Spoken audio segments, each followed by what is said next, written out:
yangu, hii sio kazi. Ni kweli nilikuwa naishi na kazi. Bosi kanitunuku bwana, kanitoa kijijini kanileta Dar es Salaam.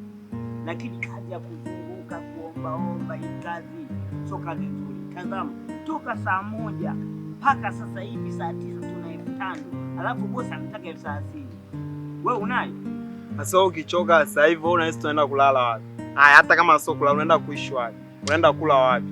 Au unachoka sasa hivi afu ufikirii nyuma saa ulikotoka inakuwa. Yule ndo autoa kijana kuleta mjini. Ukichoka sasa hivi inakuwa. Nisikilize ndugu yangu, tunatakiwa tutafute maisha tofauti na haya ya kutumikia au binadamu. Yule bosi anaonekana mbaya sana. Haiwezekani. Kweli katika Dar es Salaam, lakini mateso yamezidi. Yeye kakaa tu. Yaani anasubiria sisi tuhangaike tuhangaike kuna eti ndio tumpelekee. Wewe unafikiri ni kazi ndogo? Sema ukifikiria unachokisema ni kweli mwanangu. Sasa sema sasa basi kama vipi? Kama wewe umekataa, nikienda mimi peke yangu kule basi takuwa haina maana.